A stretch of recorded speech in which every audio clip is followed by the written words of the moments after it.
오늘 골로새서를 마치도록 그렇게 하겠습니다. 골로새서는 바울의 옥중서신, 옥에서 쓴 편지가 있다고 그랬죠. 본서를 필두로 해서 빌레몬서, 에베소서, 또 빌립보서, 그리고 나중에 2차 투옥 후에 유서처럼 쓴 디모데 후서가 있다고 했는데, 이 모든 옥중서신 중에서 제일 먼저 쓴 옥중서신이다 라고 그렇게 지난번에 말씀을 드렸어요. 골로새서 잠시 그 복습을 좀 하면은요, 그 위치가 여러분 지도에 보시는 것처럼 저 갈라디아 지방 바로 옆에 있는 것이 골로새, 에베소에서부터 한 160km 지점에 있는 에베소와 갈라디아 중간에 있는 지역이 바로 골로새라고 그랬습니다. 그래서 갈라디아 교회가 가지고 있었던 그 문제를, 비슷한 문제를 가지고 있다고 그랬어요. 갈라디아 교회들이 갖고 있었던 문제가 뭐라고 그랬어요? 은혜의 복음으로부터 다시 갈라져 가려는, 그래서 은혜의 복음을 다시 한번 상기시켜 주는 것이 그 갈라디아서의 목적이었다면은, 마찬가지로 율법으로부터, 은혜의 복음으로부터 떠나려고 하는 그 골로새 교인들에게 은혜의 복음으로 다시 돌아오게 하는 그 같은 목적으로 쓰여졌던 것입니다. 그래서 율법으로 다시 돌아가고, 그 다음에 그 당시에 있었던 그 헬라 철학, 그 다음에 동방의 신비주의, 육체를 악하게 보는 금욕주의, 뭐 이런 것들이 은혜의 복음을 이렇게 흐리려고 할 때에 은혜의 복음을 다시 강조해 주는, 근데 은혜의 복음을 강조해 주는데 가장 먼저 한 것은 뭐냐면은 그 은혜의 복음의 중심이 되시는 예수 그리스도가 누구신가라고 하는 것을 가르쳤다고 그랬어요. 그래서 기독론을 통해서 그 당시 율법주의, 금욕주의, 철학, 뭐 이런 모든 것들을 단번에 물리치고 복음으로 돌아오게 하는 그와 같은 그를 가르침을 사도 바울이 해주고 있다. 그래서 기독론에 대해서, 예수님이 누구신가에 대해서 가르치는데, 특별히 예수님의 그 뛰어나심, 다른 것과는 비교가 할 수 없는 뛰어나심, 그래서 우리의 죄를 구하여 주신 분, 그리고 하나님과 동일하신 분, 그리고 교회의 머리가 되신 분, 만물 가운데 으뜸이 되시는 분, 하나님과 우리를 화해시키신 분, 그 안에 모든 지혜와 지식의 보화가 감추어져 있는 분을 소개를 했습니다. 이것이 지난 주일까지의 내용이 되겠어요. 그래서 그리스도가 누구신가 하는 것을 정확하게 가르쳐 주면서 그리스도를 통해서 나타나신 하나님의 은혜의 복음이 무엇인가를 가르쳐주고 그 복음에서 떠나지 말도록 그렇게 고면하는 것이 골로새서의 중요한 메시지가 되겠다. 자, 오늘은요, 그 외에도 그 골로새 지역에 있는 사람들이, 교인들이 잘못된 사상들과 또 믿음에 있었어요. 그래서 잘못된 사상들의 가르침에 대한 경계를 하고 있습니다. 이런 것들을 조심해라. 이런 것들을 조심해라. 그 모든 것들은 이따가도 요약해서 말씀드리겠습니다만은 은혜의 복음과는 거리가 먼 거예요. 은혜의 복음과는 거리가 멀다고 하는 것은 하나님의 은혜를 깨닫게 하는 것과는, 믿음을 갖게 하는 것과는 거리가 먼 것이었어요. 뭐 골로새 지역뿐만이 아니라 그 당시는 그 헬라 철학이 그 지역 전체를 지배하던 그런 때였었지요. 그래서 언어도 그 그리스 언어로, 그릭 말로 썼고요. 그래서 그 철학에 대해서 조심하라고 골로새서 2장 8절에는 이런 말씀을 하고 있어요. 누가 철학이나 헛된 속임수로 여러분을 노약물로 삼을까 조심하십시오. 그러니까 철학이나 이런 것들을 헛된 속임수로 해가지고 여러분들을 아주 생각을 이렇게 뺏어간다, 노량물로 가져간다, 그런 얘기예요. 여러분의 믿음이 뺏긴다 그런 얘기예요. 그런 것은 사람들의 전통과 세상의 유치한 원리를 따르는 것이다. 그래서 그리스도를 따르는 것은 아니다 라고 하는 것을 가르쳐주고 있습니다. 자, 여기서 우리가 철학이라고 했는데요, 우리가 소위 말해서 지금 얘기하고 있는 필로소피, 어떤 그런 것에 한정되는 것을 가르치는 것이 아닙니다. 이 철학이라고 하는 것은, 그리스 철학이라고 하는 것은 굉장히 다양해요. 자연 철학을 얘기하고 있어요. 그래서 거기에 그 일반 과학, 물리학, 그냥 수학까지도 다 포함하고 있어요. 여러분 피타고라스 알죠? 다 그 당시 사람들이에요. 그러니까 자연 과학, 물리학, 수학 이런 것도. 그 다음에 또 그 철학 가운데는 지금은 철학과 이제 윤리를 구별할 때도 있지만은 윤리학도 철학에 다 포함이 되었어요. 그 다음에 또 논리학이라고 하는 것도 포함이 되었고요. 어떻게 보면 수사학도 거기에 포함이 되었다고 볼 수가 있어요. 그래서 그리스의 철학이라고 하는 것은 인간의 이성을 강조하고 과학을 강조하는, 그와 같은 논리를 강조하는 그런 학문이었어요. 그것이 나중에 이제 중세쯤 와가지고는, 중세 시대 때는 그 모든 것들이 다 무시되었어요. 성경에 나오는 말씀 이외에는 그것은 다 믿으면 안 됐어요. 그래서 아주 좋게 말하면 신본주의인데요, 그것이 너무 지나치게 강조되다 보니까 이 과학이나 철학이나 또 일반 이런 모든 것들이 다 무시되는 그런 분위기 가운데서 조금씩 사람들이 머리가 깨기 시작하고, 그 다음에 이렇게 해가지고 일어난 운동을 우리는 무슨 운동이라고 그럽니까? 르네상스라고 그렇게 얘기를 하죠. 그 르네상스를 한마디로 누가 요약을 했는데 참 잘 요약을 했어요. 그것은 뭐냐면은 신에게서부터 인간에게로 라고 하는 것이 르네상스의 캐치프레이즈였어요. 그러니까 모든 것이 다 어려운 말로 얘기하면 신본주의로부터, 그 다음에는 인본주의로, 그러니까 인간에게로 그렇게 옮겨가는, 이성과 과학과 이런 걸로 옮겨가는 그런 분위기가 그 르네상스인데, 그게 어디에서 시작된 겁니까? 그리스 철학에서부터 시작이 되었고, 그 철학이라고 하는 것은 그냥 철학이 아니라 이 모든 것들을 다 포함하는 것이었다. 나름대로 중세의 르네상스는요, 그렇게 인간으로 돌아가고 과학을 발전시키고, 그 다음에 또 다른 모든 것들을 발전시키는 그와 같은 중요한 역할을 감당했던 것은 사실이에요. 근데 그때는요, 잘 됐다, 신본주의에서 인본주의로 간 게 잘 됐다, 그런 뜻이 아니라 그 당시의 모든 종교의 분위기가, 신앙의 분위기가 너무 지나치게 미신화되었었어요. 그렇죠? 캐톨릭의 모든 신앙이 미신화되었었기 때문에 그 모든 것의 밸런스를 맞추는데 이 그릭의 그 자연과학이, 철학이 르네상스로 다시 부활을 해서 그러한 역할을 감당했던 것은 사실이지만, 지금 바울이 골로새 교인들에게 너희들이 철학을 조심하라고 하는 그것은 시대적인 상황은 완전히 달라요. 뭐냐면은 하나님께 대한 믿음을 갖게 하는 것에 방해가 된다, 그런 얘기예요.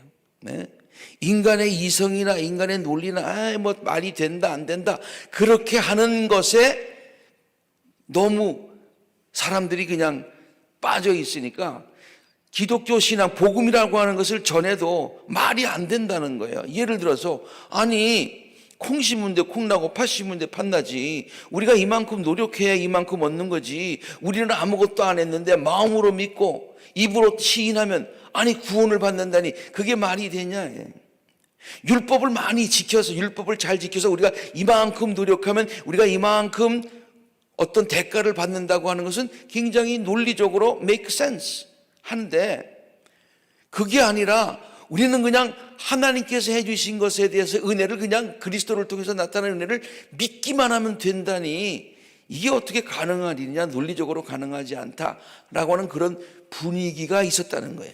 그래서 이 사도 바울이 복음을 전하려고 하는데 바로 이 그리스 철학이 방해가 됐다, 그런 얘기예요. 그래서 바울이 복음을 전해서 그들이 그냥 막 복음 가운데 기뻐했는데 다른 사람들이, 철학자들이 와가지고 야, 그건 말도 안 되는 거야. It does not make any sense. 논리적으로 틀렸어. 그렇게 되면 사람이 또 그런가? 잘못 내가 생각하는 건가? 그렇게 다시 빠지더라, 그런 얘기예요. 오늘날에도 이런 똑같은 비슷한 현상은 일어나고 있어요. 그렇죠? 우리가 믿음을 가지려고 그러면 사람들이 대개 그 믿음에 대해서 거부하면서 신앙을 안 갖는 이 이유들이 뭡니까? 비과학적이다, 비논리적이다, 그런 것을 들어서 얘기를 합니다. 그러나요, 정말로 그 과학의 깊은 곳에 들어가고, 그 다음에 정말 깊은 하나님의 그런 그 섭리 가운데 들어가면 그 모든 것들을 초월해서 나타나는 하나님의 섭리를 깨닫게 되는 거예요. 신비주의, 윤리, 논리 이런 거 다 조심해라. 이것은 무엇과 같은 거하니 뭐예요? 유치한, 아까 골로새 2장 8절을 보세요. 그런 것은 사람들의 전통과 세상의 유치한 원리를 따른 거예요. 베이직이야. 이왕 하려면은 좀 더 그냥 더 깊은 것을 한번 찾아봐. 그러면은 하나님의 창조의 능력에, 하나님의 능력에 무릎을 꿇을 수밖에 없을 거야. 그리스도를 따르는 것이 그것은 아니다, 그렇게 가르쳐주고 있는 것이죠. 두 번째, 율법주의에 대해서 조심하라고 가르치고 있습니다. 여러분도 그분 안에서 손으로 행하지 않은 할례, 그 육신의 몸을 벗어버리는 그리스도의 할례를 받았습니다. 그러니까 여러분들이 받은 것은 육신의 할례를 받은 것이 아니야. 갈라디아 교인들이 지금 유대인들이에요, 아니면 이방인들이에요? 이방인들이에요. 이방인들에게 지금 얘기하고 있는 거예요. 너희들은 육신의 할례를 받지 않고 마음의 할례를 받은 사람들인데 왜 자꾸만 율법으로 돌아가려고 그러냐? 그건 말이 안 된다. 이미 너희들은 율법에 의해서 육신의 할례를 받은 자들이 아니라 그리스도의 은혜로 마음의 할례를 받은 자들이라. 그러니까 이제는 자꾸만 율법 그러지 말아라.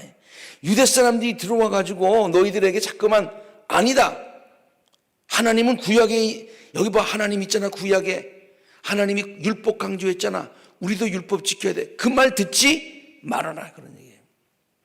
율법이 필요 없는 것은 아니지만은 율법이 구원을 향한 필수 조건은 아니다. 그래서 다시 한번 강조해 주고 있습니다. 그러므로 여러분은 먹고 마시는 일이나 명절이나 초승달 축제나 안식일 문제로 어떤 사람도 여러분들을 심판하지 못하게 하십시오. 유대 사람들이 와가지고 너희 왜 6월절 안 지키냐?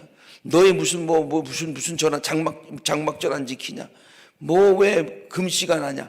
이렇게 하더라도 그 율법에 너무 얽매이지 말아라. 이런 것은 앞으로 올 것들의 그림자일 뿐이고 실체는 그리스도에게 있어요. 실체가 그리스도인데, 실체가 그리스도인 분이 우리에게 왔잖아. 하나님의 은혜가 실체인 그리스도를 통해서 왔잖아. 그런데 왜 자꾸만 헛된 그림자만 붙들고 있느냐, 그런 얘기죠. 그 다음에 계속해서 바울은 그 당시 유행했던 신비주의에 대해서 또 이렇게 얘기를 합니다. 죄송합니다. 남들이 겸손과 천사 숭배를 주장하면서 여러분을 정지하지 못하도록 하십시오. 여러분, 천사 숭배, 이거 참 신비로운 것이죠, 그렇죠? 그런 자는 자기가 본 환상에 도취되어 있고요, 육신의 생각으로 까닭없이 교만을 부립니다. 신비주의적인 것들을 체험했어요. 여러분, 교회에 보면요, 신비주의적인 것들이 있어요.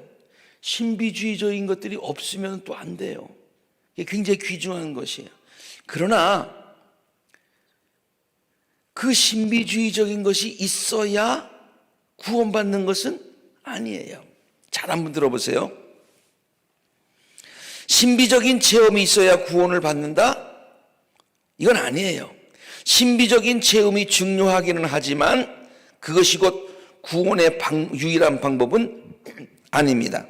이러한 신비주의는요, 구원을 위한 또 다른 형태의 조건이 될 수가 없는 거예요.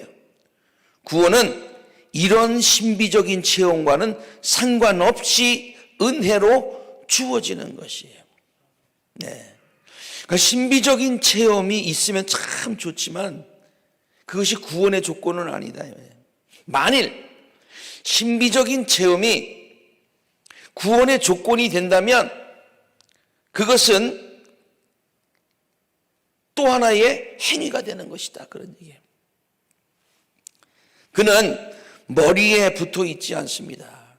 이거는 머리에 붙어 있어야 제대로 된 것인데 머리에 붙어 있지 않은 거라요.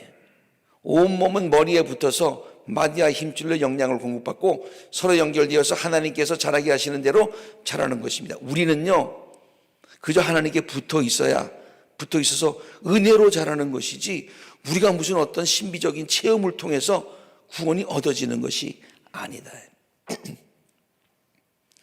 어디에 가나 그 믿음의 그 모임에 가면은 그런 신비주의자들이 있습니다. 그러나 그것이 나쁘다는 것은 아니지만은 그것이 너무나 강조되고 가면 그것이 하나의 구원을 위한 신앙의 조건처럼 되고 그렇게 되면 그거는 분위기가 되면 그런 자들은 아까 성경 말씀이듯이 교만하게 되고 그것이 아니다. 그저 우리는 다 자격이 없고 부족한 자들인데 하나님의 은혜로 구원을 받았다라는 그런 기쁨과 감격만이 있어야 된다. 그런 얘기죠. 그 다음에 금욕주의에 대해서 또 얘기합니다. 여러분이 그리스도와 함께 죽고 세상의 유치한 원리를 떠났는데 어찌하여 아직도 이 세상에 속하여 사는 것과 같이 규정에 얽매여 있습니까? 붙잡지도 말라, 맛보지도 말라, 만지지도 말라, 뭐 이렇게 하는 거예요. 자꾸만 이거는 또 다른 율법의 노예가 되는 거예요. 이런 것들은 다 한때는 쓰다가 없어지는 것으로서 사람의 규정과 교훈에 따른 것입니다. 이런 것들은 꾸며낸 경건과 겸손과 몸을 학대하는 데 지혜를 나타내 보이지만 자기를 학대하고 자꾸만 금욕주의로 나가는 것, 육체의 욕망을 억제하는 데는 아무런 유익이 없습니다. 금욕을 한다고 해서 본능이 없어지는 거냐? 절대로 없어지지 않더라, 그런 얘기예요. 그러니까 이런 부족하지만은 그러나 하나님의 은혜를 사모하는 마음, 신앙, 이게 중요한 것이지 그 욕망 자체를 없애려고 하지는 말아라. 여러분 보세요. 우리가 욕망을 가지고 있음에도 불구하고 부족하지만은 그러나 하나님의 은혜를 사모하는 게 중요합니까? 은혜를 입는 게 중요합니까? 아니면은 우리 안에 있는 그 욕망을 없애버리면 은혜가 필요 있어요, 없어요? 필요 없잖아요. 그래서 은혜의 복음에서 금욕주의는 은혜의 복음을 멀리 떠나가게 하는 것이다. 그런 얘기예요. 이 모든 것들은요, 잠깐만, 지금까지 말한 모든 것들은 철학, 율법, 신비주의, 금욕주의는 은혜라는 개념에 전부 반대되는 것들입니다. 그러나 이 은혜라고 하는 것은 이 모든 것들을 초월하는 것이에요. 반대되는 것이 아니라 초월하는 것이에요. 그래서 사도 바울은 골로새 교인들에게 그것들에 얽매이지 말고 그것들을 초월하여 나타나는 하나님의 은혜를 붙들어라, 사모해라, 그렇게 가르치고 있는 것입니다. 자, 그 다음에 계속해서 골로새 교인들에게 아주 중요한 권면들을 합니다. 성도들의 소명과 삶에 대해서 강조를 합니다. 그래서 성도들이 이렇게 권면하고 있어요. 자, 은혜의 복음에서 떠나지 않고 은혜를 입은 자들로서 어떻게 살아야 되느냐. 여러분, 로마서를 지난번에 배웠습니다만 로마서 11장까지 이렇게 하나님의 놀라운 은혜를 우리가 받았습니다. 율법의 인재는 얽매이지 맙시다. 하나님의 놀라운 은혜를 받았습니다. 그러면 로마서 12장이 뭐라고 시작했어요?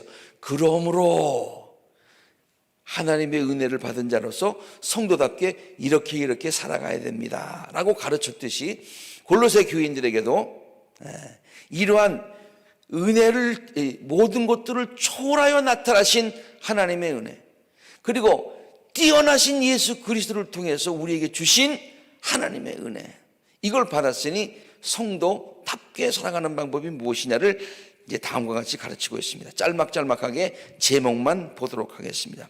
그러므로 우리는 위에 있는 것들을 추구하면서 살아야 된다고 했습니다. 골로새 3장 1절과 2절에 있는 말씀 함께 읽도록 하겠습니다. 시작. 그러므로 여러분이 그리스도와 함께 살려주심을 받았으니 위에 있는 것들을 추구하십시오. 거기에는 그리스도께서 하나님의 오른쪽에 앉아 계십니다. 여러분은 땅에 있는 것들을 생각하지 말고 위에 있는 것들을 생각하십시오. 땅에 있는 것들만 바라보고 살지 말고 좀 위를 바라보고 살아야 한대. 신령한 것을 추구하고 살아가자, 그런 얘기죠. 네. 그 다음에 두 번째, 옛사람의 행실을 버리고 새 사람을 입어라, 그런 말씀을 하고 있습니다. 시작. 그러므로 땅에 속한 지체의 일들, 곧 음행과 더러움과 정욕과 악한 욕망과 탐욕을 죽이십시오. 탐욕은 우상 숭배입니다. 이런 것들 때문에 순종하지 않는 사람에게 하나님의 진노가 내립니다. 여러분도 전에 그런 것에 빠져 살 때는 그렇게 행동하였습니다. 그러나 이제 여러분은 그 모든 것, 곧 분노와 격분한 악의와 회방과 여러분의 입에서 나오는 부끄러운 말을 버리십시오. 서로 거짓말을 하지 마십시오. 여러분은 옛사람을 그 행실과 함께 벗어버리고 새 사람을 입으십시오. 그렇게 권면하고 있습니다. 그 다음에 세 번째, 성도다운 삶을 살아라. 지난번에 우리 로마서에서도 답게 살아라 라고 하는 말을 했는데요, 성도답게, 성도다운 그런 삶을 살라고 권면하고 있습니다. 함께 같이 읽습니다. 시작. 그러므로 여러분은 하나님의 행하심을 받은 거룩하고 사랑받는 사람답게 동정심과 친절과 겸손과 온유와 오래 참음을 옷 입듯이 입으십시오. 누가 누구에게 불평할 일이 있더라도 서로 용납하여 주고 서로 용서하여 주십시오. 주께서 여러분을 용서하신 것과 같이 여러분도 서로 용서하십시오. 이 모든 것 위에 사랑을 더하십시오. 사랑은 온전하게 묶는 띠입니다. 그리스도의 평화가 여러분의 마음을 지배하게 하십시오. 이 평화를 누리게 하시려고 여러분은 한 몸으로 부르신 것입니다. 또 여러분은 감사하는 사람이 되십시오. 그리스도의 말씀이 여러분 가운데 풍성히 살아있게 하십시오. 온갖 지혜로 서로 가르치고 권고하십시오. 감사한 마음으로 시와 찬미와 신령한 노래로 여러분의 하나님께 마음을 다하여 찬양하십시오. 그리고 말을 하든지 일을 하든지 무엇을 하든지 모든 것을 주 예수의 이름으로 하고 그분에게서 힘을 얻어서 하나님 아버지께 감사를 드리십시오. 참 구구절절이라는 말이 우리가 아주 실감이 날 정도로 구구절절 귀한 말씀으로 우리를 권면하고 있습니다. 그 다음에 모범된 가정생활을 하라고 그렇게 가르치고 있어요. 참 이것은 우리가 지금 보면 너무나 당연한 일인데 그 당시에는 그렇지 못한 경우가 굉장히 많이 있었던 것 같아요. 시작. 아내가 되신 여러분 남편에게 순종하십시오. 이것이 여러분 안에서 합당한 일입니다. 남편이 되신 여러분 아내를 사랑하십시오. 아내를 모질게 대하지 마십시오. 자녀가 되신 여러분 모든 일에 부모에게 복종하십시오. 이것이 주님을 기쁘시게 하는 일입니다. 아버지가 되신 여러분, 여러분의 자녀를 격분하게 하지 마십시오. 그들의 길을 꺾지 말아야 합니다. 네. 참 아주 귀한 가정생활의 그런 전통적인 그런 가치를 우리들에게 전해주고 있습니다. 그 다음에 무슨 일을 하든지 죽게 하듯 하라 이렇게 권면하고 있어요. 종이 옛날엔 종의 그 노예제도가 있었으니까, 노예제도가 옳으니 아니니 그러니 이걸 떠나서 그 당시에 있었던 거예요. 그러니까 종들에게 이렇게 얘기합니다. 시작. 종이 되신 여러분 모든 일에 육신의 주인에게 복종하십시오. 사람을 기쁘게 하는 자들처럼 눈가림으로 하지 말고 주님을 두려워하면서 성실한 마음으로 하십시오. 무슨 일을 하든지 사람에게 하듯이 하지 말고 주님께 하듯이 진심으로 하십시오. 여러분은 주님께 유산을 상으로 받는다는 사실을 기억하십시오. 여러분은 주 그리스도를 섬기는 분들입니다. 이건요, 모든 일을 죽게 하듯 하라. 모든 일을 성실하게 하라. 눈가림으로 하지 말고 최선을 다해서 하라. 이거는 종들에게만 해당하는 얘기가 아니라 우리 모두에게 해당되는 얘기예요. 여러분 어느 회사에서 들어가서 일을 하든지 또 어디에 남의 일을 이렇게 도와줄 때에 정말 자기 일처럼 정말로 성실하게 최선을 다해서 하면요, 적은 일에 이렇게 충성하면 그 적은 일 때문에 나중에 크게 되는 거예요. 정말 크리스찬이라면 이러한 삶의 자세를 가지고 살아갈 때 하나님께서 또 우리들을 축복하신다. 그 다음에 6번째, 모든 사람들을 존중하는 그와 같은 태도. 시작. 주인이 되신 여러분 정당하고 공정하게 종들을 대하십시오. 여러분도 하늘의 주인을 모시고 있다는 사실을 아시기를 바랍니다. 그러니까 모든 사람들을 존중해 주는, 여러분 존경하는 거하고 존중하는 거하고는 어감이 좀 달라요. 그렇죠? 남편도 아내를 무슨 존경한다 그런 말이 아니라 존중해 줘야 되는 거예요. 자녀들도 존경이 아니라 존중해 줘야 되는 거죠. 한 사람으로서, 한 인간으로서 존중해 주는 그와 같은 자세를 가지고 해야 된다. 그 다음에 7번째, 감사하는 마음으로 항상 기도하라 그랬어요. 시작. 기도에 힘을 쓰십시오. 감사하는 마음으로 기도하면서 깨어 있으십시오. 서로를 위해서 기도하고 특별히 주의 종들의 사역을 위해서 기도하라고 권면합니다. 시작. 하나님께서 전도의 문을 우리에게 열어주셔서 우리가 그리스도의 비밀을 말할 수 있게 하시도록 우리를 위해서 기도해 주십시오. 나는 이 비밀을 전하는 일로 매여 있습니다. 그러니 내가 마땅히 해야 할 말로 이 비밀을 분명하게 나타낼 수 있도록 성도님들 나를 위해서 기도해 주십시오. 그렇게. 그 다음에 마지막으로 항상 은혜로운 말을 하라는 거예요. 항상 은혜로운 말을 하라는 거예요. 우리가 말이라고 하는 것은 굉장히 중요합니다. 야고보서에 보면 말이죠, 이 말이 혀가 있는데 이 혀는 이 온몸에 있는 것 중에서 가장 작은 지체 중에 하나야, 혀가. 그런데 이게 얼마나 중요하냐면은 큰 배가 있는데 그 배가 뒤에 키가 있잖아요. 키는 그 배 사이즈에 비해서 굉장히 작아. 그런데 이 키가 이렇게 가느냐에 따라서 배가 이렇게 가고 이렇게 하느냐에 따라서 저렇게 간다, 그런 얘기예요.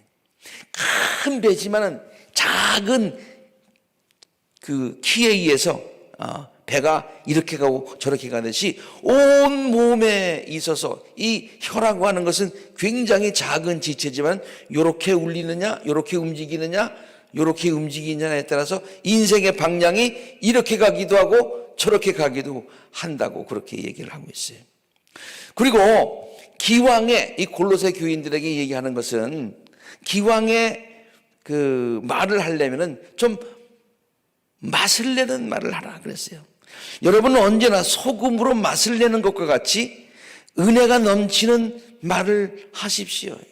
같은 얘기를 해도 소금을 치듯이, 여러분 국을 먹을 때 그냥 먹으면 어떤 때는 밋밋하잖아요. 근데 소금을 쳐야, 너무 지나치게 많이 치면 그렇지만 적당히 쳐야 맛있잖아요. 이 말도 마찬가지라는 거예요. 같은 의사를 전달하더라도 이렇게 전달하는 방법이 있고 이렇게 전달하는 방법이 있다는 것이죠. 가능하면 그렇게 말을 지혜롭게 하라는 거예요. 여러분은 묻는 이들에게 적절한 대답을 할 줄 알아야 합니다. 제가 요새 그냥 시간이 있을 때 앉아가지고 그냥 심심해서 이렇게 보는 심심하면 보는 책 중에서 Five Love Language라고 하는 그런 책이 있어요. 사랑에는 남편과 아내가 주로 이제 행복한 결혼 생활에 관한 책인데요. 아내와 남편이 서로 이야기를 하는데 5가지 아주 사랑을 잘 전할 수 있는 그런 언어가 있다고 하는 거예요. 그리고 그 언어는 그냥 터득되는 게 아니라 배워야 하는 것이래요. 그래서 예를 들어서 이런 얘기를 합니다. 남편과 아내가 있는데요. 같은 한국말을 하지만은 사랑의 언어는 다 다르다는 거예요. 자기가 자라온 환경이라든가 그다음에 모든 교육이라든가 이런 것에 의해서 자기가 사랑을 표현하는 단어는 언어는 A라는 언어래요. 그런데 와이프는요 또 사랑을 표현하는 언어가 남편과는 다르다는 거예요. 마치 한국말과 미국말이 다르듯이 말이 다르다는 거예요. 그래서 내가 아는 언어로 내가 미국말이라고 그러면 내가 아는 사랑의 언어로 와이프한테 I love you 했는데 와이프는 영어를 모르니까 그게 무슨 말인지 모른다는 거예요. 와이프는 나는 당신을 사랑합니다라고 한국말로 해야 알아듣는데 남편은 I love you 그렇게 한다는 거예요. 그럼 못 알아듣는다는 거예요. 이게 무슨 말입니까? 한 가지 예를 들게. 제가 옛날에요 어렸을 때 친척들이 이렇게 모이면 우리 집안 식구는 이북 사람들이라서 아주 말들이 좀 거칠었어요. 그래서 친구들이 우리 집에 오면은 어른들이 싸우는 줄 알았어요. 야, 니네 엄마 아빠, 니네 어른들 싸우는 거냐가 아니야, 싸우는 거 아니야. 그게 지금 서로 이렇게 재밌게 얘기하는 거야. 예를 들면 이런 얘기를 합니다. 자기 아이를 칭찬하는데 말이죠. 칭찬하려면 칭찬하는 말로 칭찬을 해야지. 그런데 욕을 하면서 칭찬을 해. 무슨 말인지 아시겠어요? 욕을 하면서 칭찬하는 거예요. 자기는 그것을 칭찬하는 언어라고 생각을 하는데 아이는 그걸 욕으로 받아들이는 거예요. 아이가 만약에 우리 아버지는 저렇게 욕을 하면서 실은 나를 사랑하고 칭찬하는 거야 라고 받아들이지 않는다는 거예요. 그러니까 우리가 아이한테 얘기할 때는 자기의 어른들의 언어로 욕을 하면서 칭찬하는 게 아니라 진짜 아이들이 알아듣는 언어로 그렇게 해야 된다는 거예요. 마찬가지로 남편과 아내도 사랑한다, 고맙다, 무슨 말을 전하든지 간에 아내가 알아듣는 말로 남편이 알아듣는 말로 서로가 얘기할 수 있는 그러한 지혜, 언어를 서로 배워야 된다. 그런 취지의 그 얘기를 해서 굉장히 재미있게 읽었어요. 아직까지 다 읽지 못했어요. 조금 더 지금 읽어야 되겠는데. 크리스찬들이 제일 범하기 쉬운 게 그거예요. 말을 조심해야 되는 거예요. 하나님의 말씀을 많이 알고 있더라도 남들에게 그 말을 전할 때에 정지하는 마음으로 하는 것이 아니라 그를 세워주면서 칭찬해주면서 사랑의 말로 얼마든지 전할 수 있는 거예요.